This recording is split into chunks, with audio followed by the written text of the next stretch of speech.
कहानी के सभी पात्र, घटनाएं और स्थान पूरी तरह काल्पनिक है। इनका किसी भी व्यक्ति या वास्तविक घटना से कोई संबंध नहीं है। मैं सृष्टि यह पूरी कहानी अपनी आवाज़ में रिकॉर्ड करती हूँ ताकि आप तक एक बेहतरीन मनोरंजन पहुँचा सकूँ। अगर आपको मेरी आवाज़ और कहानियाँ पसंद आती है तो कृपया हमारे चैनल को सब्सक्राइब जरूर करें और वीडियो को लाइक व शेयर करना ना भूलें। तू ही मेरी मंजिल, भाग 1। मुंबई। मुंबई मतलब सपनों की दुनिया, जहाँ हर कोई हर पल कोई ना कोई सपना लेके चलता है। मुंबई मतलब बड़े बड़े कलाकारों की शहर, जहाँ कोई एक दिन में ज़मीन से आसमान तक और आसमान से ज़मीन तक आता है। वहीं मुंबई के एक पोर्स एरिया में एक बड़ा सा बंगला, जहाँ चारों तरफ बॉडीगार्ड खड़े थे। वहीं बंगले के अंदर लिविंग हॉल में बड़ी सी छत्रपति शिवाजी महाराज की फ़ोटो और पूरे घर को एकदम सलीके से सजाया हुआ। वहीं बंगले के एक एक कमरे में, कमरा बोलना गलत होगा, हम उसे एक पूरा घर बोल सकते हैं। इतना बड़ा एक कमरा, पूरे ब्लैक ग्रे रंग में नहाया हुआ, एक चीज़ अच्छे से रखी थी, गंदगी का नामो निशान भी नहीं। एक साइड बहुत बड़ी बुक सेल, जहाँ हर तरह की किताबें मिलेगी, जिससे पता चलेगा कि जिसका कमरा है उसे पढ़ना पसंद है। एक तरफ ड्रेसिंग रूम जो किसी मॉल के शॉप से कम, एक तरफ नई टेक्नोलॉजी से बना बाथरूम, एक बड़ी सी बालकनी जो इतनी प्यारी कि इंसान वहाँ पे पूरा दिन भी बैठे तो बोर नहीं होगा। वहीं इतने बड़े कमरे में बीचों बीच एक मास्टर बेड, बेड के एक तरफ ड्रेसिंग टेबल जहाँ इंसान की हर ज़रूरत का सामान मिलेगा, और वहीं बेड के पे एक लड़का जो सेटलेस सोया था। उसके काले घने बाल उसके माथे और आंखों पे आ रहे थे, दिखने में किसी हीरो को भी पीछे छोड़ते। वो आराम से अपने बेड पर सोया था, तभी उसका फ़ोन बजता है। वो हल्का सा अपनी आंखें खोलता है और अपने फ़ोन को देखता है जो बज रहा था। वो उसे हाथ में लेके कॉल उठा के कान से लगा दे लेता है। फ़ोन उठाते ही उसके दूसरी तरफ से, भाव किधर आए तुम्ही, कॉलेज जाने का समय हो गया है, तेरा आज पहला लेक्चर है, पहले ही दिन लेट होने का है क्या। वो लड़का समय देखता है जहाँ 6 बज रहे थे। वो लड़का, कौन सा कॉलेज, 6 बजे रहता है, 9 बजे का कॉलेज है, तेरे से पहले पहुँच जाऊँगा, कॉलेज समय का ध्यान मुझे मत दिला, फोन थे आईनी तैयार हो। वो लड़का फ़ोन रख देता है और उस के बैठ जाता है, एक नज़र घड़ी पे डालता है और उठ के बाथरूम में चला जाता है। दूसरी तरफ पुणे, पुणे मतलब बप्पा की नगरी, जहाँ सब लोग बप्पा की शहर के रहते हैं, जहाँ की अगर मराठी सुन ली तो उस भाषा से प्यार हो जाएगा। वहाँ के दगरू सेठ गणपति बप्पा के मंदिर में एक लड़की बप्पा के सामने हाथ जोड़े खड़ी थी। वो लड़की, बप्पा मैं आज शाम को मुंबई के लिए निकल रही हूँ। मेरे बाबा का सपना है कि मैं कुछ बनूँ और मैं वो सपना पूरा करना चाहती हूँ। जैसे आप मेरे यह साथ देते हो ना बप्पा, वैसा ही वहाँ भी साथ देना। तभी वहाँ के पंडित जी आके उसे एक लड्डू और एक फूल प्रसाद आशीर्वाद में तौर पे दे देते हैं। वो फिर से हाथ जोड़ देती है। तभी उसके कान में एक आवाज़ आती है, चलना, कितना बात करती है पप्पा से, पप्पा भी तेरी सुन के थक जाते होंगे। वो लड़की पीछे पलटती है आवाज़ सुन के। लाल रंग के अनारकली ड्रेस और गले में दुपट्टा, कानों के झुमके, माथे पे लाल रंग की बिंदी, खुले बाल, एक हाथ में घड़ी और दूसरे हाथ में लाल रंग की चूड़ियाँ, कुल मिला के एकदम सुंदर और मस्त दिखती है। क्या लगता है कौन है ये दोनों लड़कियाँ? ये कहानी की एक हैंडसम प्रोफेसर और एक चंचल और समझदार लड़की की। तो चलो कहानी के पात्रों का परिचय करते हैं। अरिधा शिंदे, ये हमारी कहानी की मालिका, जिसका एक नाम सई भी है। ये है MBBS के फर्स्ट ईयर में है। ये पुणे की रहवासी है और मुंबई में पढ़ने के लिए जाती है। देखने में एकदम सुंदर, गोरा संग बेदाग चेहरा, काले घने बाल, दिखने में किसी भी हीरोइन को भी पीछे छोड़ दे। पढ़ाई में अव्वल नंबर में, उम्र 22 साल, हाइट भी अच्छी ही है, 5.3 इंच। अधीरा साई, आविद शिंदे, अधीरा के बाबा, पेशे से एक साड़ी की दुकान के मालिक, स्वभाव से शांत और अपनी पत्नी से बहुत प्यार करते हैं और इनके बेटे और बेटी में इनकी जान बसती है और इनका परिवार इनकी ताकत है। जगिंद्री शिंदे, आराध्या की आई। वैसे तो ये हाउस वाइफ है, पर कभी कभी मदद करने के लिए पति के साथ दुकान भी चली जाती हैं और बच्चों से बेहद प्यार करती है। आई बाबा, आरव शिंदे, ये है अधीरा का छोटा भाई। दिखने में ये भी किसी हीरो से कम नहीं है, जितने बच्चे जैसे हैं उतने ही समझदार है। BSc के सेकंड ईयर में है, पढ़ाई में अच्छे हैं, उम्र 20 साल, हाइट 5.5 इंच। सावी चौहान, ये है हमारी सई की बेस्ट फ्रेंड जो उसके साथ हमेशा रहती है, सुख दुख है समय। ये भी दिखने में सई जैसी खूबसूरत है, हार पर हाँ मुँह फट है, जो दिल में है वो जुबान पे है। उम्र सई जितनी 22 साल। राजेंद्र जी, सवी के बाबा। मिलन जी, सवी की आई। तो चलिए अब आते हैं हमारे हीरो की तरफ, जो कि बेहद ज़्यादा हॉट एंड हैंडसम है। अधिराज पाटिल। आदि पाटिल खानदान का वारिस और पाटिल इंडस्ट्री का मालिक। घर में सबकी जान, एयर बेहद खतरनाक इनका और बर दिखने में किसी भी हीरो से कम नहीं। 6 फुट हाइट, 26 साल के ये पैसे से एक बिजनेसमैन के साथ एक प्रोफेसर भी है। गोरा रंग और हल्की बियर्ड, काले बाल, 6 पैक एब्स में एकदम डैशिंग और गुस्से वाले। पर सब कंट्रोल में होगा जब इनकी लाइफ सब सही और सही होगा। अधिराज। तो अब मिलते हैं इनकी फैमिली से। आदि शंकर पाटिल, अधिराज के दादाजी, पाटिल खानदान के मुखिया, जो है बहुत कड़क मिजाज के। अधिराज में इनकी जान बसती है और ये उनकी खुशी के लिए कुछ भी कर सकते हैं। आदिनाथ पाटिल, ये है अधिराज के बाबा, ये अपना बिजनेस संभालते हैं। ये भी अपने बच्चों से बहुत प्यार करते हैं और इनकी जान अटकती है इनकी पत्नी में। राजेश्वरी पाटिल, ये है अधिराज की आई, चेहरे से जितनी भोली, स्वभाव से उतनी ही कोमल, बात करने में एकदम शांत, गुस्सा तो जैसे इन्हें आता ही नहीं है। अश्वी पाटिल, आदि की छोटी बहन और पाटिल खानदान की सबसे छोटी सदस्य, बेहद चंचल और कोमल, घर में सबकी जान पर इनकी जान बसती है। इनके भाई में पर ये डरती भी उनसे बेहद दिखने में है, ये भी किससे कम नहीं है। सार्थक भोसले, ये है अधिराज के सबसे करीबी और एक लौते बोल सकते हैं दोस्त।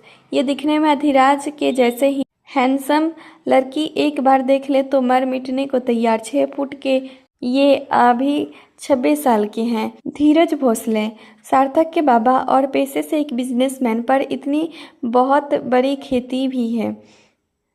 गीता भोसले, ये है सार्थक की आई, बेहद कोमल और सरल स्वभाव की। इनकी जान इनके पति और बेटे में बसती है। अब शुरू होती है कहानी। अगर आपको कहानी पसंद आ रही हो तो प्लीज़ लाइक एंड सब्सक्राइब जरूर कीजिए। वो लड़की पीछे पलट के देखती है, देखने में किसी अप्सरा जैसी। तो ये है हमारी सई, मतलब अधीरा शिंदे। सई चल के उस लड़की के पास आती है। सई, क्या हुआ सावी? तो ये है हमारी सई की बेस्ट फ्रेंड सावी चौहान। सावी, मैं बप्पा से सब कुछ मांग के बाहर भी चली गई और तू यहीं खड़ी बप्पा को परेशान कर रही थी।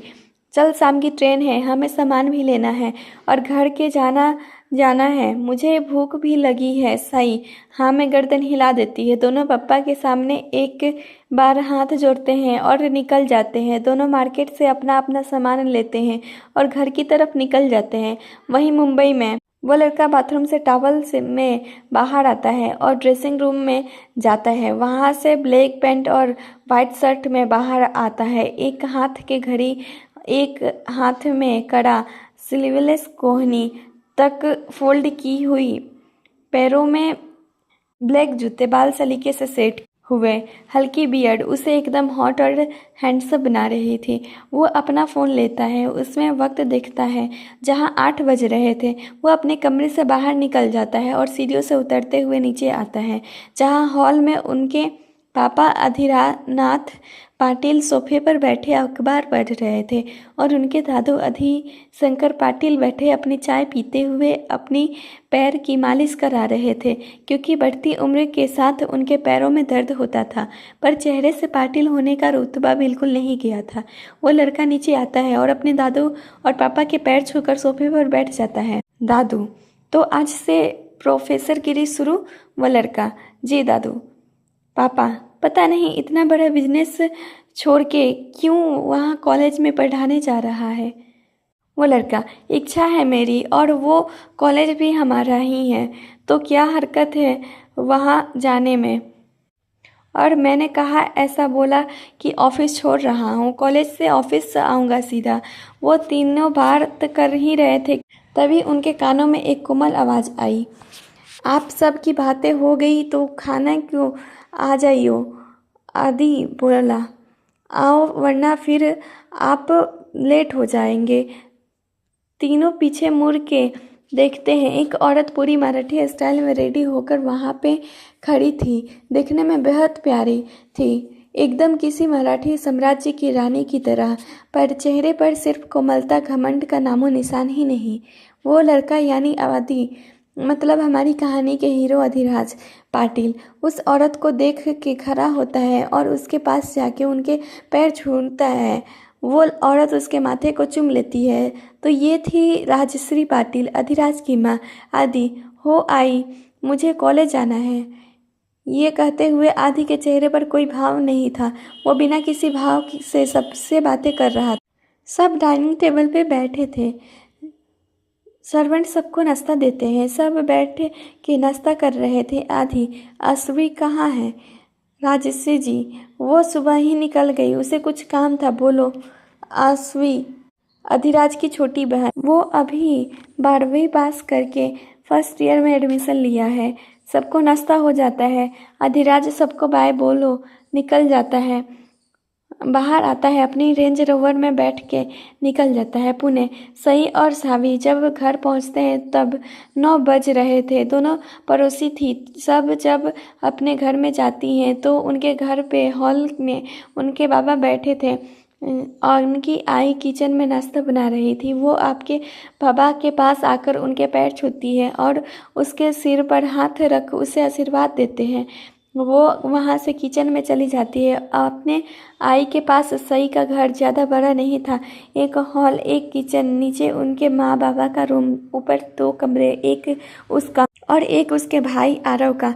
आरव अभी BSc के सेकेंड ईयर में था और साई अभी MBA के लिए मुंबई जाने वाली थी। उसके बाबा की पुणे में एक गाड़ी साड़ियों का दुकान थी, जिससे बहुत ज़्यादा तो नहीं पर इतना कम लेते थे कि सारी ज़रूरत पूरी करके वो पैसे बचा भी लेते थे। साई की आई भी कभी कभी दुकान जाती थी। उन्होंने अभी साई के लिए मुंबई में एक फ्लैट रेंट पे लिया था, जहाँ साई और सावी रहने वाली थी। सावी के बाबा और आई थे। सावी उनकी अकेली लड़की थी। सावी की आई हाउसवाइफ थी और उसके बाबा की एक मिठाई की दुकान थी। दोनों के परिवार ने बहुत बनती थी। दोनों परिवार अपने कमाई और ज़िंदगी से खुश थे। सई किचन में जाती है तो उसके आई ने नाश्ते में पोहे बनाए थे जो हो गए थे बन के तैयार। सई उनको प्लेट लेके देती है। उसकी आई उसे देखती है और मुस्कुराते हुए उसके हाथ से प्लेट ले लेती है। दोनों नाश्ता परोसते हैं और बाहर डाइनिंग टेबल पे रखते हैं। आई, आरो ला बलून आयन सई, सई हो आई कहकर सई ऊपर आरो के कमरे में चली जाती है। आई सई बाबू को आवाज़ देते हैं, अहो या नाश्ता करून दुकान पण जायच आहे ना तुम्हाला? बाबा हो आया। सई आरव को बुलाने ऊपर जाती है। आरव तैयार हो रहा था और अपनी बैग पैक कर रहा था। आरव सई को देखता है। आरव, ताई तू मैं आ ही रहा था ना नीचे। सई, आई नाश्ता के लिए बुला रही है। आरव, हाँ आता हूँ। सई आरव को देखने लगती है। आरव सई के पास आता है, उसका हाथ पकड़ के अपने पेट पर बैठाया है और अपनी अलमारी से एक गिफ्ट लेके आता है और साई को देता है। साई, ये क्या है? अरब, तेरे लिए गिफ्ट, तू जा रही है ना इसलिए। सई, अच्छा। अरब सई के गले लग जाता है। मैं तुझे बहुत मिस करूँगा ताई, मैं तुझे मिलने आऊँगा छुट्टी में। सई भी उसके गले लग जाती है। सई, मैं भी तुझे बहुत मिस करूँगी आरू। सई उसे कस के गले लगा लेती है। उसकी आंखें नम हो जाती है। दोनों भाई बहन थे पर एक दूसरे से बहुत प्यार करते थे, एक दूसरे को सब शेयर करते थे। दोनों नीचे आते हैं। सही वो गिफ्ट अपने कमरे में रख ले देती है। अब वो उसे सीधा मुंबई जाके ही खोलेगी। सब बैठ के नाश्ता करते हैं। पापा दुकान निकल जाते हैं। दोपहर को आने का बोल और आरव कॉलेज आई किचन में सई के लिए लड्डू और मठरी बनाने लगती है। माँ का प्यार बच्चे कहीं जाए तो ढेर सारा कहाँ भेजती है साथ में। सई अपने कमरे में सामान पैक करने लगती है। मुंबई, आदि की गाड़ी एक बड़े से कॉलेज के सामने रुकती है। वहाँ बड़े अक्षरों में लिखा था, पाटिल कॉलेज एक एंड इंडस्ट्रियल। ये मुंबई का बेस्ट कॉलेज है और ये कॉलेज आदि के नाम पे है, मतलब अधिराज पटेल इस कॉलेज के मालिक हैं। ये बात बहुत कम लोग जानते हैं। आदि अपनी कार पार्किंग के लेके जाता है और गाड़ी से निकल जाता है। वो कॉलेज को बेहद जुनून से देखने लगता है, जैसे कोई कीमती चीज़ इस कॉलेज में हो। वो तो सिर्फ मुझे पता है ना कौन सी कीमती चीज़ कॉलेज में है। तो वो वहाँ से निकल बड़े रॉब्स के साथ चलते हुए अपनी कैबिन के तरफ जाता है। सब लड़कियां उसे पलट कर देख रही थी। वो था इतना हैंडसम, एकदम किसी हीरो की तरह, हर हीरो को पीछे छोड़ सकता था। वो अपने कैबिन में जाता है और अपनी चेयर पर बैठ जाता है और अपने लेक्चर की सीट देखने लगता है कि तभी उसके केबिन का दरवाज़ा झटके से साथ खुलता है। आदि ऊपर देखता है। वो वहाँ पे एक उसकी ही उम्र का लड़का खड़ा था, एकदम ड्रेसिंग वो भी कुछ कम नहीं था। आदि की तरह बियर्ड दिखने में वो भी किसी हीरो से कम नहीं था। वो आता है और आदि के सामने चेयर पर बैठ जाता है। आदि व्यंग हंसते हुए, कोई तो भी सुबह मुझे समय का ज्ञान दे रहा था, क्यों मिस्टर सिद्धार्थ भोसले? जी हाँ, ये है हमारे हीरो के बेस्ट फ्रेंड सार्थक भोसले। सार्थक, बस बहुत हुआ, मुझे पता है मैं लेट ही आऊँगा। वैसे भी लेक्चर शुरू होने में अभी 5 मिनट बाकी है, मतलब मैं समय से पहले आया हूँ। आदि अपनी गर्दन अफसोस के साथ हिला देता है। उसे पता था ये कभी अपनी गलती नहीं मानेगा। सार्थक को एक एक नज़र देख के आदि अपनी बुक लेके उठ जाता है। आदि, यह क्यों आए हो? अपने कैबिन में क्यों नहीं गए? सार्थक, तेरा चेहरे देखे बगैर मेरा दिन नहीं निकलता ना। आदि उसे घूर के देखता है और कैबिन से बाहर चला जाता है। सार्थक भी उससे पीछे निकल जाता है और उसके बाजू वाले अपने कैबिन के चला जाता है और अपनी किताब उठा के अपनी क्लास के चला जाता है। आदि एक क्लास में इंटर कर होता है। उसके अंदर आते ही वहाँ पे एक शांति कायम हो जाती है, क्योंकि उन्होंने इस प्रोफेसर के बारे में सुना है। ये जितना दिखने में स्मार्ट है उतने खतरनाक भी है। सारे लड़कियां अधिराज को देख रही थी। वो सब एक दूसरे के साथ खुसर फुसर कर रही थी। एक लड़की, यार ये प्रोफेसर है, कितने हैंडसम है, इन्हें तो मूवीज़ में होना चाहिए था। दूसरी लड़की, हाँ यार मैंने सुना है ये इस कॉलेज के मालिक भी हैं, पर बहुत खतरनाक। अभी तक किसी को ये नहीं पता था कि अधिराज पाटिल बिजनेसमैन भी हैं। बहुत कम लोगों को ये पता था, क्योंकि आदि को ये सब सीक्रेट रखना पसंद था। क्लास बढ़ती खुसर फुसर के चलते शोर हो जाता है। आदि, क्या हो रहा है? साइलेंस रखो, क्लास में हो, मार्केट में नहीं। ये कहते हुए उसकी आंखें एकदम खतरनाक थी और चेहरा एकदम भावहीन। वहीं इन सबके बीच एक लड़की कब से सिर्फ आदि को देख रही थी। ये थी शालिनी माथुर, एक बिजनेसमैन की लड़की, पर घमंड उसे बहुत था। इस बात का चेहरे पर 10 केजी का मेकअप और घमंड तो चेहरे पे ही दिखता था। वो अधिराज को देख ही रही थी। भाई, अब हमारे हीरो ही इतने हैंडसम प्यारे हैं। तो आदि के कहने से सारा क्लास शांत हो जाता है। आदि एक रजिस्टर निकालता है और सबकी प्रेजेंटी लेने लगता है। वो ये इसलिए किया है क्योंकि उसे पता चलता है कि कौन कौन क्लास में है या नहीं। हमारे कॉलेज में भी होती है प्रेजेंट अभी भी यार, और मेरी हर बार ज़्यादातर एब्सेंटी ही लगती है। फिर प्रैक्टिकल के टाइम सिर लोग इस बात का बदला लेते हैं, कहानी पे वापस आते हैं। आदि सबके नाम ले रहा था, तभी वो शालिनी का भी नाम लेता है। शालिनी अदा से साथ उठती है और एक सेडेक्टिव वॉइस में यस सर बोलती है। सब उसके तरफ देखने लगते हैं, पर आदि एक नज़र भी ऊपर नहीं देखता और आगे के नाम लेते जाता है। शालिनी उसके ऐसे करने से गुस्से में बैठ जाती है। तभी आदि आगे के नाम लेता है, अधीरा शिंदे। ये नाम लेके आदि रुक जाता है, क्योंकि ये नाम उसके दिल ने कुछ हलचल होने लगती है और इतने देर बाद उसके सिर करके पहली बार देखता है। अधीरा का नाम लेते ही वो रुक जाता है और अपना सर ऊपर करके देखता है, पर आगे से कोई जवाब नहीं आता। तभी शालिनी आदि की नज़र ऊपर देख, वो एब्सेंट है सर। आदि उसे बिना देखे हाँ में गर्दन हिला देता है। आदि मन में, पता नहीं कैसी लड़की है, पहले दिन कौन एब्सेंट रहता है।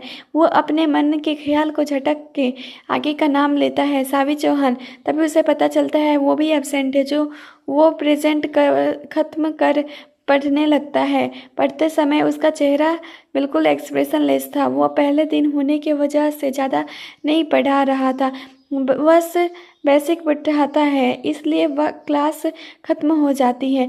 वो वहाँ से चला जाता है और पीछे छोड़ जाता है हर लड़कियों के लबों पर अपना चार्म की बातें।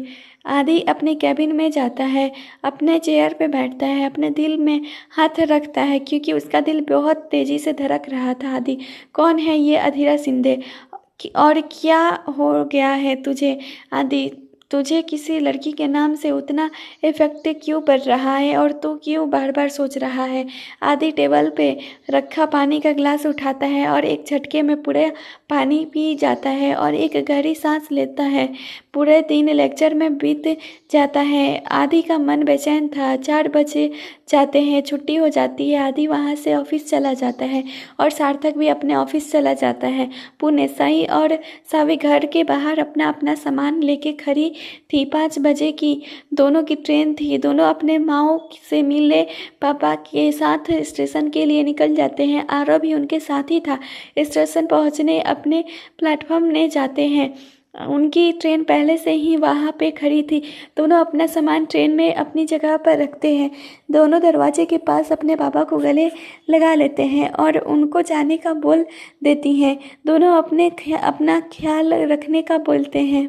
आरव साई के पास आता है और उसके गले लग जाता है और उसके माथे में चूमता है। आरव, ताई अपना ख्याल रखना, मैं आऊँगा तुझे मिलने। सई भी उसके माथे में चूम लेती है। माँ पापा का खत रखना, मैं तुझे रोज़ वीडियो कॉल करूँगी। आरव हाँ में गर्दन हिला देता है। तभी ट्रेन का हॉर्न बजता है। दोनों लड़कियां सीट पे बैठ जाती हैं। बाकी सब वहाँ से घर की तरफ निकल पड़ते हैं। दोनों लड़की अपने शहर को छूटते देख रही थी। सही मन में, मुंबई आ रही हूँ मैं, मुंबई। आदि अपनी कैबिन में बैठ अपने लैपटॉप पे काम कर रहा था। तभी उसे ऐसा लगता है उसके किसी ने कुछ बोला। उसके हाथ रुक जाते हैं। आदि, ऐसा क्यों लगा जैसे मैंने कुछ सुना? तभी आदि का फ़ोन बजता है। आदि फ़ोन उठा के, बोल सार्थक। सार्थक, आज फ्लैट पे चले, 4 दिन हो गए हम अपने अपने घर पे हैं, अभी अपने फ्लैट में वापस जा आते हैं। आदि, हाँ रहते हैं फ्लैट पे। सार्थक, ठीक है मिलते हैं। फ़ोन कट हो जाता है। आदि अपने ख्याल में वह कहीं गुम था। आदि, तुम जो कोई भी अधीरा शिंदे, तुम्हारी वजह से मेरा मन कहीं लग नहीं रहा। मैं तुम्हें छोड़ूंगा नहीं। वो अपना काम करने लगता है। वो अपने घर पे फ़ोन करके बता दिया था कि घर नहीं आएगा। वो और सार्थक एक फ्लैट में रहते हैं। उन्हें घर में रहना नहीं पसंद, उन्हें अकेले रहना ज़्यादा पसंद है। पुणे में मुंबई ट्रेन का 4 घंटा लगता रास्ता है। सई और सावी 9 बजे मुंबई स्टेशन पे पहुंचते हैं। अपना सामान लेके ट्रेन से बाहर आते हैं और ऑटो करके अपने फ्लैट की तरफ निकल पड़ते हैं। फ्लैट पहुंचने के अपना अपना सामान अपने कमरे में रखते हैं। फ्लैट छोटा था पर 2 लोगों के लिए बहुत अच्छा था। एक हॉल, एक किचन, 2 रूम और एक रूम में सेपरेट बाथरूम। छोटा पर प्यारा। दोनों कमरे से बाहर आते हैं। घर पे कॉल करके अपनी पहुंचाने की खबर दे देते हैं। अपनों घर से लाया खाना खाते हैं और थके होने की वजह से सो जाते हैं। ये तो चैन से सो गई, पर किसी की आंखों में नींद नहीं आई अब तक, और वो थे हमारे अधिराज पाटिल जी। वो सुबह से अपने बेचैन दिल के साथ घूम रहे थे। वो अपने फ्लैट पे रूम में बालकनी के साथ खड़े होके सिगरेट पी रहे थे। सार्थक उसके कमरे में आता है और कंधे पर हाथ रखता है। आदि पीछे पलट के देखता है तो सार्थक उसके पास आके खड़ा हो जाता है और उसके हाथ से दूसरी सिगरेट ले लेता है। सार्थक, क्या हुआ? आज सिगरेट कैसी, कोई चिंता है क्या? आधिरा सिगरेट तभी पीता था जब उसे कोई चिंता रहती थी। आदि, ऐसी ही आज इच्छा हुई। आदि उसे कुछ नहीं बोलता। पहले वो खुद ही इस बेचैनी का मतलब समझना चाहता था। सार्थक कुछ नहीं बोलता। दोनों वहीं पे खड़े होकर कुछ देर बात करते हैं और फिर सार्थक अपने कमरे में सोने चला जाता है। आदि अपने बेड पे आके लेट जाता है पर नींद उसकी आंखों में नहीं थी।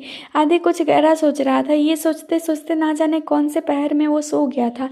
अगली सुबह सई की फ्लैट पे सई किचन में एक कोने में हाथ जोड़ के खड़ी थी। उसके सामने एक छोटा सा मंदिर था। सई, पापा, आज मेरा पहला दिन है कॉलेज में। आज कुछ गड़बड़ मत होने देना। वो पूजा करके गैस के पास आ गई और वहाँ पे नाश्ता बनाने लगी। तभी सभी आई उसके पास और उसकी मदद करने लगी। दोनों ने नाश्ता बनाया और खा के वहाँ से अपना अपना बैग लेके कॉलेज की तरफ निकल गए। दोनों ने ऑटो किया।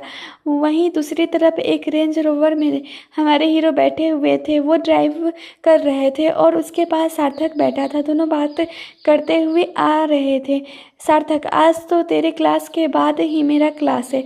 आदि, हाँ, मैं गर्दन हिला देता है। सार्थक, वैसे बता कैसे है वो क्लास? अच्छा के बच्चे क्या सब प्रेजेंट रहते हैं? ये सुन के आदि के मन में फिर से अधीरा का नाम आ गया। आदि, कल तो एब्सेंट थे, आज देखते हैं दोनों आती है या नहीं। उनसे ये बात बहुत सरल से बोली थी। सार्थक उसके बात पे ज़्यादा ध्यान नहीं देता। आदि, मैं भी देखो कौन आया है। अधीरा शिंदे। वहाँ ऑटो में बैठी साई ने अपने दिल पे हाथ रख दिया क्योंकि वो अचानक बहुत तेज धड़कने लगा। साई मन में, ये क्या हो रहा है? मेरे मन इतना घबरा क्यों रहा है? पप्पा, सब सही रखना। दोनों कॉलेज पहुँचती हैं और अपनी क्लास की तरफ बढ़ जाती हैं। क्लास में दोनों एंटर होते हैं। सबकी नज़र उन दोनों की तरफ पड़ती है। भाई, दोनों थे ही इतने प्यारे और खूबसूरत। दोनों किसी पे ध्यान न देते हुए एक बेंच पे जाइए बैठ जाते हैं। सब लड़के इन दोनों की तरफ देख रहे थे। शालिनी उन दोनों से चिढ़ रही थी क्योंकि अब तक जो अटेंशन उन्हें मिल रही थी वो अब उससे छिन गई है। दोनों लड़कियों को तो कोई मतलब ही नहीं था। तभी वहाँ पे एकदम सन्नाटा छा गया। एक आदमी ड्रेसिंग के साथ चलते हुए क्लास के अंदर आ रहा था। सारी लड़कियाँ उसे देखकर एक बार फिर से दीवानी हो गई। दोनों लड़कियों ने भी ऊपर देखा। अचानक सई के हाथ अपने आप दिल पे चले गए। उसका दिल तेजी से धड़क रहा था। वो शख्स जो क्लास में आया था वो अचानक रुक गया। उसका दिल फिर से तेजी से धड़कने लगा। आदि ने हल्के से अपने हाथ अपने दिल पे रखे। आदि चल के अपने चेयर पे आया और वहाँ पे खड़ा हो गया। सब बच्चों ने उसे विश किया। सही तक एक तक उसे दिख रही थी। अब हमारे हीरो हैं ही इतने हैंडसम। आदि सब बच्चों को तरफ देखता है। तभी उसकी नज़र दो नए चेहरे पे जाती है। वो उसमें से एक की तरफ बिना पलके झपकाए देख रहा था। सही उसे देख रही थी पर उसके खुद की तरफ देखता पाकर उसने अपनी नज़र नीचे कर ली। वो उसकी नज़र खुद पे महसूस कर सकती थी। सभी, यार ये हमारे प्रोफेसर है, कितने हैंडसम है। सही एक बार फिर आदि की तरफ देखती है और फिर से नज़र नीचे कर लेती है। आदि उसे देख रहा था। वो अपने होश में आता है और सबको विश बैक करता है और सबकी प्रेजेंटी लेने लगता है। जैसे जैसे नाम आगे बढ़ रहे थे वैसे वैसे आदि की धड़कनें बढ़ रही थी। वो अपने धड़कने दिल के साथ नाम लेता है, अधीरा शिंदे। अधीरा खड़ी होती है। Yes sir. एक बेहद और प्यारी और नर्म आवाज़ आदि के कान तक पहुंचती है। आदि अपनी आंखें बंद कर इस आवाज़ को महसूस करने लगता है। वो अपनी आंखें खोल के उधर देखता है। अधीरा खड़ी थी। सब बच्चे उसे देख रहे थे क्योंकि उसकी आवाज़ थी ही इतनी प्यारी। आदि उसे एक तक दिखने लगता है। आदि मन में, ब्यूटीफुल तो है ये अधीरा शिंदे। तुमने कल से मुझे परेशान किया है। अब मैं देखो क्या करता हूँ। आदि गर्दन हिला देता है। सई नीचे बैठ जाती है। आदि सावी का नाम लेता है। वो भी खड़ी हो जाती है। आदि सब होने के बाद आदि जो कल क्लास में नहीं थे खड़े हो जाए। सवी और सावी खड़े हो जाते हैं। आदि को पता था वो दोनों ही नहीं थी क्लास में। आदि रीजन कल पहले दिन आप दोनों अब्सेंट थी। सावी सर हम पुणे से आए हैं और कल रात ही आए शिफ्ट हुए हैं, इसलिए कल हम नहीं आ पाए। आदि साई को देख रहा था। खड़े होने की वजह से वो पूरी दिख रही थी। पर्पल रंग की अनारकली सूट में, गले में दुपट्टा, खुले बाल, बिना मेकअप, सिर्फ लिप बाम लगाए कहर ढा रही थी वो। आदि हाँ में गर्दन हिला देता है। आदि इसके बाद कोई भी लेक्चर में अब्सेंट नहीं दिखने चाहिए। दोनों हाँ बोल के नीचे बैठ जाते हैं। इस पर बीच सई ने एक नज़र भी ऊपर आदि की तरफ नहीं देखा था। वो आदि की नज़र खुद पे महसूस कर सकती थी, पर पता नहीं क्यों उसकी आंखों में देखने से सई का दिल बेकाबू होके धड़कने लगता। आदि एक गहरी सांस लेता है और अपना ध्यान अपने बुक पे लगा देता है। वो पढ़ने लगता है। वो अपने काम को लेकर बहुत जुनूनी था।